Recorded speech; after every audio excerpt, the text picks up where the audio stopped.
ਲਤਾ ਮੰਗੇਸ਼ਕਰ। ਲਤਾ ਮੰਗੇਸ਼ਕਰ ਹੋਰਾਂ ਦਾ ਸ਼ੁਰੂ ਜੀਵਨ ਅੰਗਰੇਜ਼ ਲਿਖਿਆਰ ਚਾਰਲਸ ਡਿਕਨਸ ਦਿਆਂ ਨਾਵਲਾਂ ਵਾਕਣ ਘੋਰ ਗਰੀਬੀ, ਅੰਨੀ ਮਿਹਨਤ ਤੇ ਚੰਦਰੇ ਨਸੀਬਾਂ ਦੀ ਕਥਾ ਹੈ। ਉਹ ਇੰਦੌਰ ਜੰਮੇ। ਪਿਓ ਦੀਨਾਨਾਥ ਜੀ ਪਿੱਛੋਂ ਗੋਆ ਦੇ ਇਲਾਕੇ ਮੰਗੇਸ਼ੀ ਦੇ ਸਨ। ਪੰਜਾਬੀ ਰੀਤ ਦਾ ਪੱਕਾ ਗਾਉਂਦੇ ਸਨ ਤੇ ਬਾਬੇ ਮੁਸ਼ਕਲਕਰ ਜੀ ਦੇ ਸ਼ਾਗਿਰਦ ਸਨ।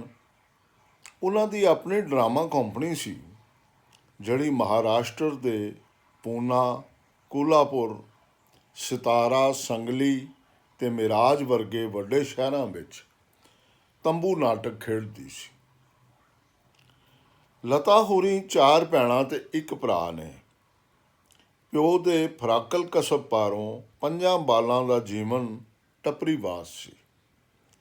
ਦੀਨਾਨਾਥ ਜੀ ਆਪਣੇ ਬਾਲਾਂ ਨੂੰ ਪੜ੍ਹਾਉਣ ਜੋਗੇ ਨਹੀਂ ਸਨ, ਪਰ ਉਹਨਾਂ ਸਾਰੇ ਬਾਲਾਂ ਨੂੰ ਨਿੱਕੀ ਉਮਰ ਤੋਂ ਹੀ ਸੰਗੀਤ ਵਿੱਦਿਆ ਦੇਣੀ ਛੋਹ ਦਿੱਤੀ। ਲਤਾ ਆਪੋਂ ਦੱਸਦੇ ਨੇ, ਹਾਲੇ ਮੈਂ ਛੋਟੀ ਜਿੰਨੀ ਸਾਂ, ਮੇਰਾ ਉਲਾਰ ਸੰਗੀਤ ਵੱਲ ਹੋ ਗਿਆ। ਇਸ ਬੇਫਿਕਰੇ ਵੇਲੇ ਵਿੱਚ ਉਹਨਾਂ ਦਾ ਸਾਰਾ ਕੁਝ ਸੰਗੀਤ ਹੀ ਸੀ। ਉਹ ਸਾਰੇ ਭੈਣ ਭਰਾ ਕਹਾਣੀ ਦੀ ਲੋੜ ਹੁੰਦੀ ਤਾਂ ਨਾਟਕ ਦੀ ਕਹਾਣੀ ਦੀ ਲੋੜ ਹੁੰਦੀ ਤਾਂ ਕੁਦੱਕੜੇ ਮਾਰ ਕੇ ਸਟੇਜ 'ਤੇ ਜਾ ਚੜ੍ਹਦੇ। ਘਰ ਹੁੰਦੇ ਤਾਂ ਗਾਣਾ ਹੁੰਦਾ ਰਹਿੰਦਾ। ਉਹ ਜੋ ਕੁਝ ਗਾਉਂਦੇ ਸਨ ਇੰਨੀ ਛੋਟੀ ਉਮਰੇ ਕੋਈ ਨਹੀਂ ਗਾਉਂਦਾ। ਨਾਟਕ ਹੋ ਰਿਹਾ ਹੁੰਦਾ ਤਾਂ ਸਟੇਜ ਦੀਆਂ ਗੁੱਠਾਂ ਮੱਲ ਕੇ ਬਹਿ ਰਹਿੰਦੇ। ਨਾਟਕ ਕੀ ਸਨ? ਲੰਮੇ ਲੰਮੇ ਦਿਓ ਮਾਲਾ ਕਿੱਸੇ, ਪੌਂਦ ਤੋਂ ਛੇਕੜ ਤਾਈਂ ਸੰਗੀਤੋ ਸੰਗੀਤ। ਦੀਨਾਨਾਥ ਜੀ ਦੀ ਡਰਾਮਾ ਕੰਪਨੀ ਬਲਵੰਤ ਨਾਟਕ ਮੰਡਲ ਨੂੰ ਕੋਈ ਚੋਖੀ ਕਮਾਈ ਤਾਂ ਹੁੰਦੀ ਨਹੀਂ ਸੀ, ਬਸ ਟੱਬਰ ਦਾ ਗੁਜ਼ਾਰਾ ਹੀ ਸੀ। ਲਤਾ ਸਾਰਿਆਂ ਵਿੱਚੋਂ ਵੱਡੇ ਸਨ। ਉਹਨਾਂ ਵੇਲਿਆਂ 'ਚ ਹੀ ਮਾਤਾ ਨਿਕਲ ਆਈ ਉਹਨੇ। ਇਹਦੇ ਨਿਸ਼ਾਨ ਹਾਲੇ ਵੀ ਉਹਨਾਂ ਦੇ ਮੂੰਹ ਉੱਤੇ ਵਿਖਾਲੀ ਦਿੰਦੇ ਨੇ। ਇਸ ਟੱਬਰ ਉੱਤੇ ਅਸਲ ਬਿਪਤਾ 1934-35 ਵਿੱਚ ਪਈ, ਜਦੋਂ ਪਾਰਸੀ ਫਿਲਮਕਾਰ ਅਰਦੇਸ਼ਰ ਇਰਾਨੀ ਨੇ ਪਹਿਲੀ ਬੋਲਦੀ ਫਿਲਮ ਆਲਮ ਆਰਾ ਬਣਾ ਕੇ ਹਿੰਦੁਸਤਾਨ ਵਿੱਚ ਚੁੱਪ ਫਿਲਮਾਂ ਦੀ ਸਫ ਵਲੇਟ ਦਿੱਤੀ।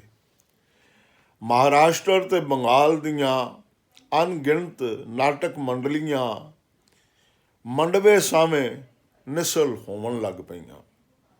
ਬਲਵੰਤ ਨਾਟਕ ਮੰਡਲ ਨੂੰ ਵੀ ਪੁਆੜਾ ਬਣ ਗਿਆ। ਇਹ ਟੱਬਰ ਸੰਗਲੀ ਉੱਠ ਆਇਆ। ਲਤਾ ਦੱਸਦੇ ਨੇ, ਇੱਥੇ ਹੀ ਅਸੀਂ ਪਹਿਲੀ ਵਾਰ ਛੱਤੇ ਹੋਏ ਘਰ ਵਿੱਚ ਵਸੇ।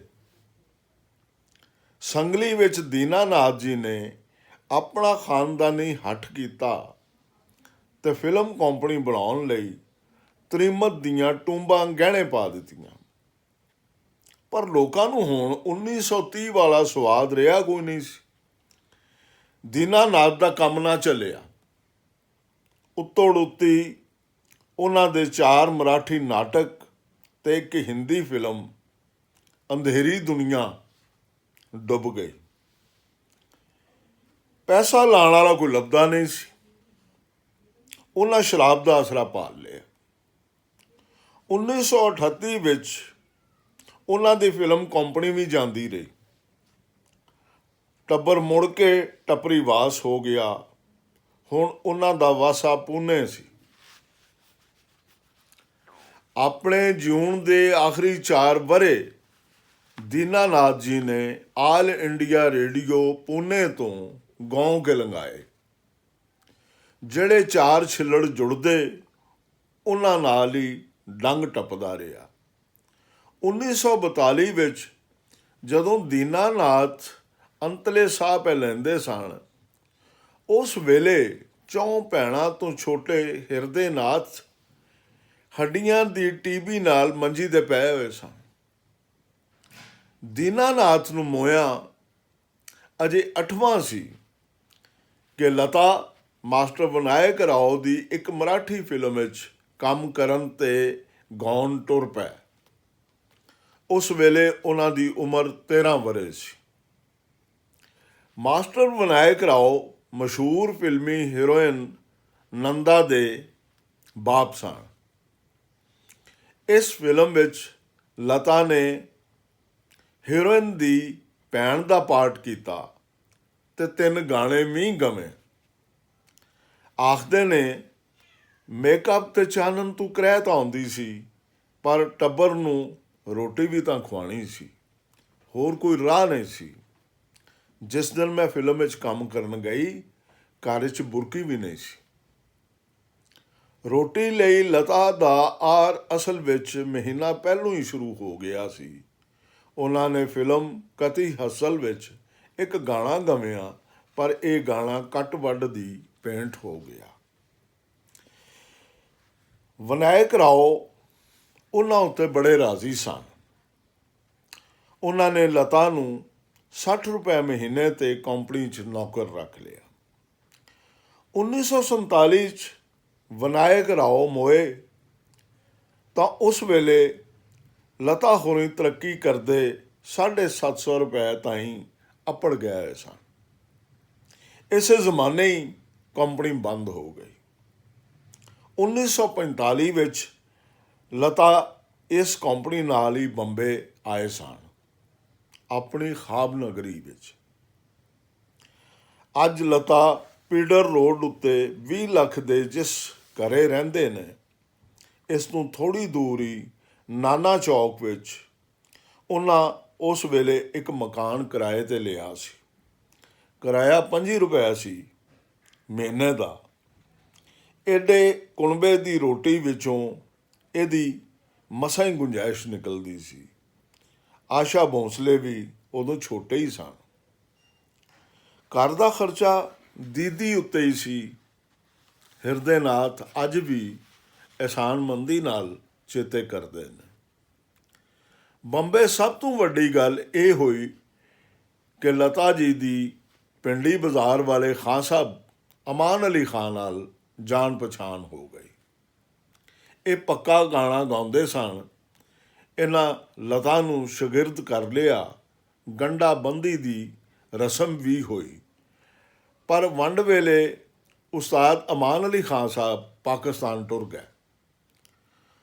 ਹੁਣ ਲਤਾ ਹੋਰਾਂ ਨੇ ਉਸਤਾਦ ਅਮਾਨਤ ਅਲੀ ਖਾਨ ਸਾਹਿਬ ਤੋਂ ਸਿੱਖਣਾ ਸ਼ੁਰੂ ਕੀਤਾ। ਇਹ ਬੜੇ ਕਸਬੀ ਗਵਈਏ ਸਨ ਤੇ ਅਮੀਰ ਖਾਨ ਸਾਹਿਬ ਵਾਲੇ ਸਕੂਲੇ ਹੀ ਸੰਗੀਤ ਸਿਖਾਉਂਦੇ ਸਨ। 1951 ਵਿੱਚ ਉਸਤਾਦ ਅਮਾਨਤ ਅਲੀ ਖਾਨ ਸਾਹਿਬ ਫੌਤ ਹੋ ਗਏ। ਇੰਜ ਲਤਾ ਹੋਰਾਂ ਦਾ ਪੱਕਾ ਗਾਣਾ ਮੁੱਕ ਗਿਆ। ਉਹ ਆਖਦੇ ਨੇ ਉਸਤਾਦ ਅਮਾਨਤ ਅਲੀ ਖਾਨ ਸਾਹਿਬ ਰਹਿੰਦੇ ਤਾਂ ਮੈਂ ਪੱਕਾ ਹੀ ਗਾਉਣਾ ਸੀ, ਪਰ ਲਤਾ ਜੀ ਪਲੇਬੈਕ ਸਿੰਗਰ ਤਾਂ 1947 ਵਿੱਚ ਹੀ ਬਣ ਗਏ ਸਨ। ਮਜਬੂਰ ਫਿਲਮ ਲਈ ਇੱਕ ਠੁਮਰੀ ਗਵੀ ਸਣੇ, ਜਿਹੜੀ ਬੜਾ ਹੀ ਚੜ੍ਹੀ ਸੀ।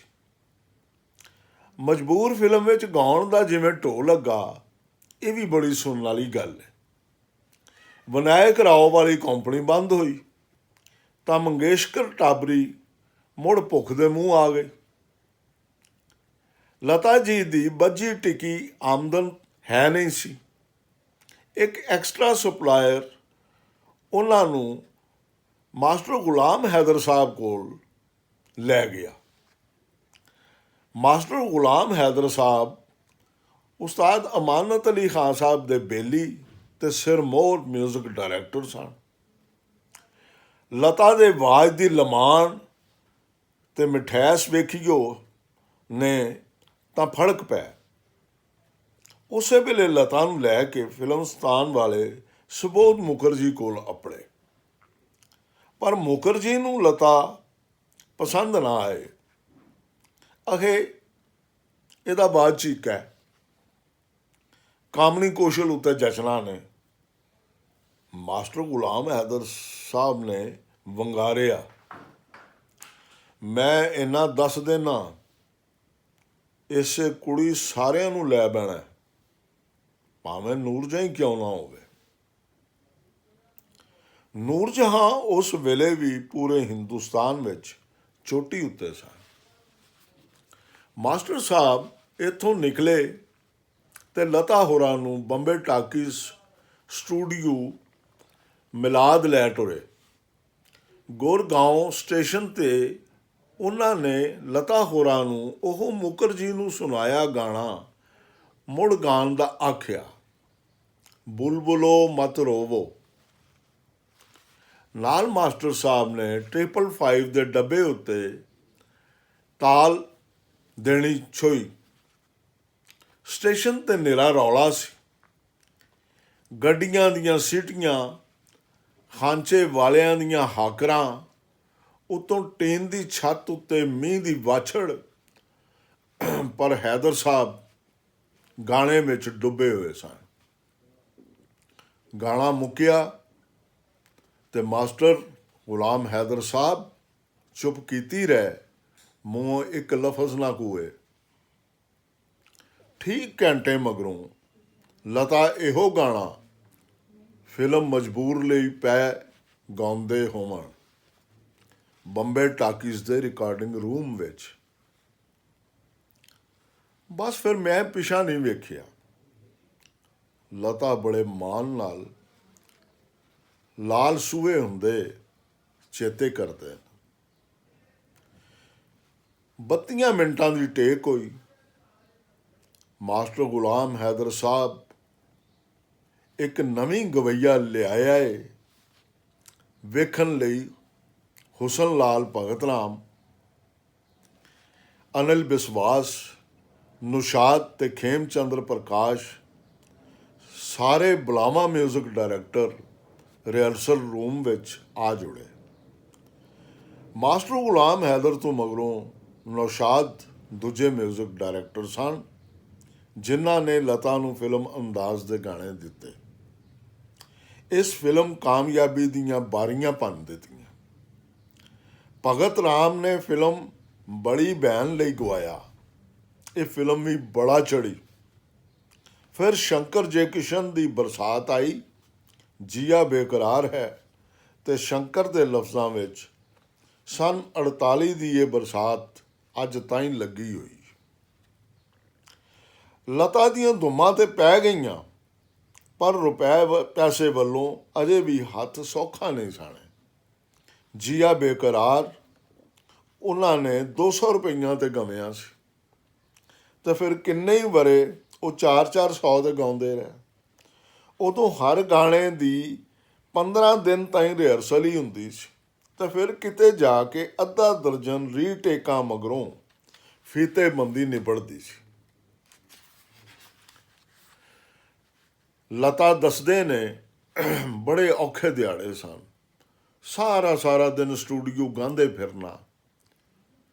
ਸਵੇਰੇ 9 ਵਜੇ ਉਹ ਗ੍ਰਾਂਟ ਰੋਡ ਸਟੇਸ਼ਨ ਤੋਂ ਗੱਡੀ 'ਤੇ ਬਹਿੰਦੇ ਤੇ ਦਾਦਰ, ਗੁਰਗਾਉਂ, ਅੰਧੇਰੀ ਤੇ ਮਿਲਾਦ ਦੇ ਇਲਾਕੇ ਨੂੰ ਟੁਰ ਪੈਂਦੇ।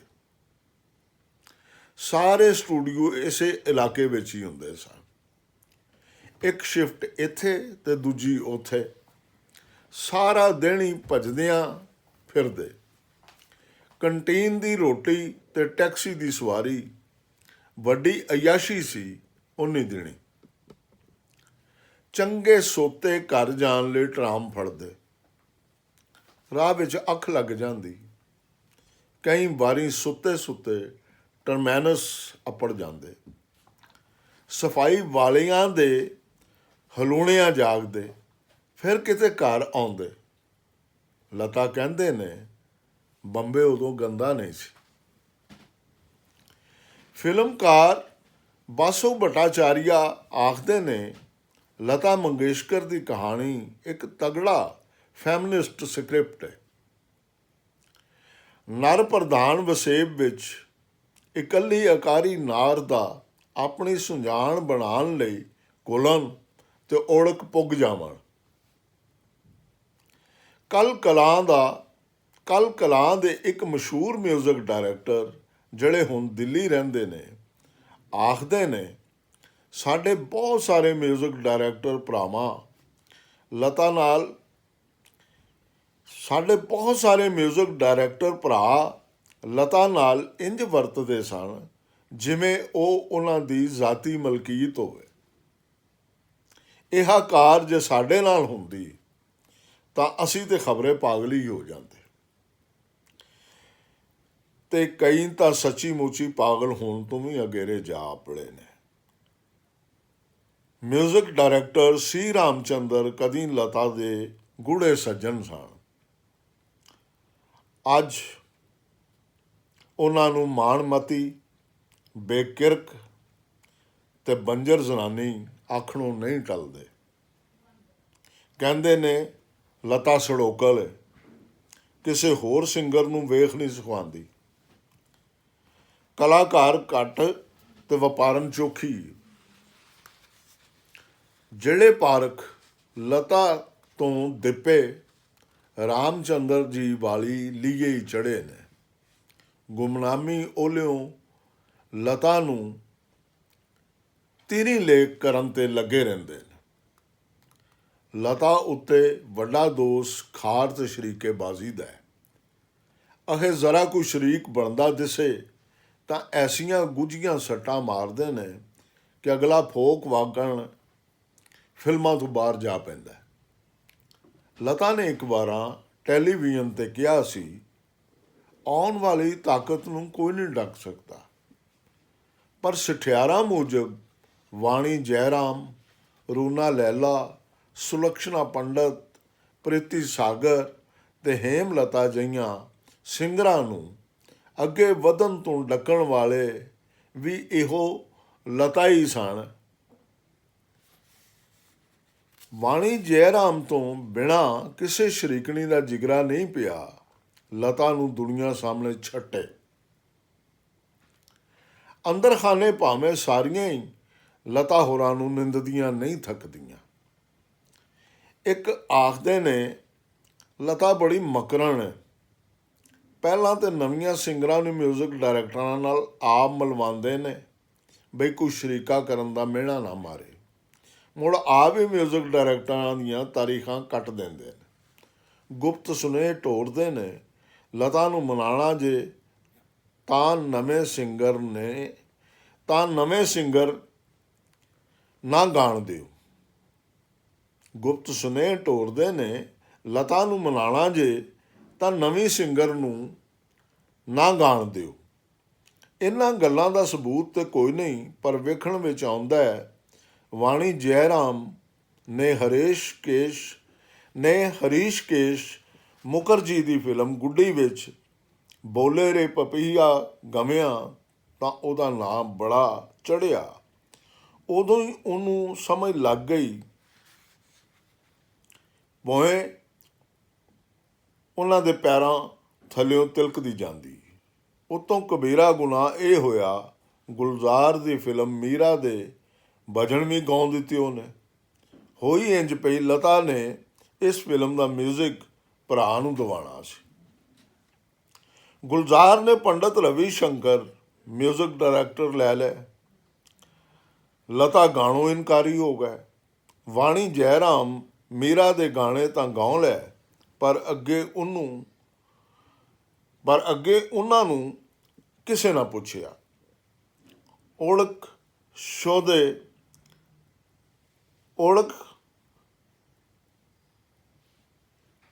ਉਹਨਾਂ ਸ਼ੋਧਿਆਂ ਨੇ ਮਦਰਾਸ ਜਾ ਹਾਥ ਲਈ। ਉਹਨਾਂ ਵੀ ਇਹੋ ਕਿਹਾ। ਲਤਾ ਨੇ ਉਹਨਾਂ ਦੀ ਛੁੱਟੀ ਕਰਾਈ। ਬੰਗਲਾਦੇਸ਼ ਦੀ ਰੂਨਾ ਲੈਲਾ ਬੰਬੇ ਆਏ, ਉਹਨਾਂ ਨਾਲ ਵੀ ਇਹੋ ਕਾਰ ਹੀ ਹੋਈ। ਹਾਲਾਂ ਉਹਨਾਂ ਦਾ ਪਹਿਲਾ ਪ੍ਰੋਗਰਾਮ ਲਤਾ ਵੀ ਸੁਣਨ ਗਏ, ਪਰ ਮਿਊਜ਼ਿਕ ਡਾਇਰੈਕਟਰਾਂ ਵਿੱਚੋਂ ਸਿਵਾਏ ਜੈਦੇਵ ਤੋਂ ਕੋਈ ਉਹਨਾਂ ਦੇ ਨੇੜੇ ਨਾ ਟੁੱਕਿਆ। ਰੂਨਾ ਲੈਲਾ ਦੇ ਜਸੂਸ ਹੋਣ ਦੀ ਵਾਈ ਉੱਡ ਪਈ ਤੇ ਫਿਰ ਉਹਨਾਂ ਨੂੰ ਅਫਰੀਕਾ ਤੋਂ ਉਰੇ ਥਾਂ ਨਾ ਲੱਭੀ। ਲਤਾ ਇਹਨਾਂ ਇਲਜ਼ਾਮਾਂ ਨੂੰ ਕੋਈ ਵੁਕਤ ਨਹੀਂ ਦਿੰਦੇ, ਹਾਸਦਾਂ ਦੇ ਖਾਤੇ ਪਾਉਂਦੇ ਨੇ, ਪਰ ਇਹ ਤਾਂ ਲਿਖੀ ਪੜੀ ਗੱਲ ਏ। ਲਤਾ ਜੀ ਚਾਹੁਣ ਤਾਂ ਕਿਸੇ ਨੂੰ ਵੀ ਟਿਕਣ ਨਾ ਦੇਣ। ਨਿਰਾ ਸਿੰਗਰਾਂ ਦੀ ਹੀ ਗੱਲ ਨਹੀਂ, ਪ੍ਰੋਡਿਊਸਰਾਂ ਨੂੰ ਵੀ ਸੂਖੇ ਚਾੜ ਸਕਦੇ ਨੇ। ਫਿਲਮ ਸਤਿਅਮ ਸ਼ਿਵਮ ਸੁੰਦਰਮ ਦੇ ਗਾਣਿਆਂ ਬਾਰੇ ਰਾਜ ਕਪੂਰ ਨਾਲ ਵੀ ਘੱਟ ਨਹੀਂ ਸਾਣੇ ਕੀਤੀ। ਰਾਇਲਟੀ ਦਾ ਹੱਕ ਮਨਵਾ ਕੇ ਹੀ ਇਸ ਫਿਲਮ ਦੇ ਗਾਣੇ ਗਮੇ। ਇੱਕ BR ਚੋਪੜਾ ਹੀ ਸਨ ਜਿਹੜੇ ਲਤਾ ਅੱਗੇ ਨਹੀਂ ਸਨ ਲਿਖੇ ਕਦੀ। ਉਂਝ ਆਪਣੀ ਥਾਂ ਉਹ ਵੀ ਲਤਾ ਦੀ ਸ਼ੋਭਾ ਕਰਦੇ ਅਤੇ ਕਿਸੇ ਮਹਿਫਲ ਵਿੱਚ ਵੀ ਕੋਈ ਮਾੜਾ ਲਫ਼ਜ਼ ਮੂੰਹੋਂ ਨਹੀਂ ਸਨ ਕੱਢਦੇ। ਉਹ ਆਖਦੇ ਸਨ, ਆਸ਼ਾ ਨੇ ਮੈਨੂੰ ਰਾਖੀ ਬੰਨੀ ਹੋਈ ਏ ਤਾਂ ਵੀ ਮੈਂ ਲਤਾ ਨੂੰ ਵੀ ਲਿਆ ਏ। ਫੀਸ ਦਾ ਤਾਂ ਮੈਨੂੰ ਪਤਾ ਨਹੀਂ, ਜੋ ਦਿੱਤਾ ਹੈ ਲੈ ਲਿਆ ਨੇ। ਕਿਸੇ ਪ੍ਰੋਡਿਊਸਰ ਕੋਲ ਪੈਸੇ ਨਾ ਹੋਵਣ ਤਾਂ ਲਤਾ ਉਹਦੇ ਲਈ ਵੀ ਗਾ ਦਿੰਦੇ ਨੇ ਬਿਨਾਂ ਪੈਸਾ ਮੰਗੇ। ਆਸ਼ਾ ਵੀ ਇੰਜੇ ਕਰਦੇ। ਉਂਝ ਲਤਾ ਨਾਲ ਅੰਦਰੇ ਅੰਦਰ ਕਈ ਉਲਾਮੇ ਵੀ ਚੱਲਦੇ ਨੇ। ਕੋਈ ਆਖਦੇ ਨੇ ਨਾ ਆਉਣਾ ਹੋਵੇ ਤਾਂ ਆਪਣਾ ਨਾ ਹੋਣ ਸ਼ੋਫਰ ਤੋਂ ਅਖਵਾ ਦਿੰਦੇ ਨੇ। ਮਾੜਾ ਜਿਹਾ ਅਫਸੋਸ ਵੀ ਨਹੀਂ ਕਰਦੇ। ਹਰ ਵੇਲੇ ਉਹਨਾਂ ਦੀ ਮੰਨਣੀ ਪੈਂਦੀ। ਇੱਕ ਪਾਸੇ ਲਕਸ਼ਮੀਕਾਂਤ ਅਤੇ ਕਲਿਆਣ ਜੀ ਉਹਨਾਂ ਨੂੰ ਵਡਿਆਉਂਦਿਆਂ ਨਹੀਂ ਥੱਕਦੇ, ਅਤੇ ਦੂਜੇ ਪਾਸੇ ਸੀ ਰਾਮਚੰਦਰ ਮਿਊਜ਼ਿਕ ਡਾਇਰੈਕਟਰਾਂ ਅਤੇ ਲਤਾ ਨੂੰ ਇੰਜ ਨੌਲਦੇ ਨੇ। ਬਹੁਤੇ ਮਿਊਜ਼ਿਕ ਡਾਇਰੈਕਟਰ ਤੀਜਾ ਸੁਰ ਗਾ ਅਤੇ ਛੇਵਾਂ ਸੁਰ ਧਾ ਹੀ ਜਾਣਦੇ ਨੇ, ਅਤੇ ਇਹ ਬਣਦਾ ਗਧਾ। ਸ਼ੁਕਰ ਕਰਦੇ ਨੇ ਲਤਾ ਨਕੇਲ ਪਾ ਕੇ ਮਗਰ ਤਾਂ ਲਾਇਆ ਹੋਇਆ ਹੈ। ਇਸ ਗੱਲ ਦਾ ਸਬੂਤ ਲਤਾ ਹੋਰਾਂ ਨੂੰ ਕੰਮ ਕਰਦਿਆਂ ਵੇਖ ਕੇ ਹੋ ਜਾਂਦਾ ਹੈ। ਉਹ ਇੱਕੋ ਸ਼ਿਫਟ ਵਿੱਚ ਤਰਸ ਸੁਣਦੇ, ਰਿਹਰਸਲ ਕਰਦੇ ਅਤੇ ਗਾਣਾ ਮੁਕਾ ਕੇ ਉਹ ਮਾਰਦੇ ਨੇ। ਹਾਲਾਂਕਿ ਕਿਸ਼ੋਰ ਕੁਮਾਰ ਵਰਗਾ ਸਿੰਗਰ ਵੀ 10 ਰਿਹਰਸਲਾਂ ਅਤੇ ਕਿੰਨੀਆਂ ਹੀ ਰੀਟੇਕਾਂ ਮਗਰੋਂ ਗਾਣਾ ਰਿਕਾਰਡ ਕਰਾਉਂਦਾ ਹੈ। ਮੁਹੰਮਦ ਰਫੀ ਸਾਹਿਬ ਵੀ ਕਦੀ ਕਾਲ ਨਹੀਂ ਸਨ ਕਰਦੇ।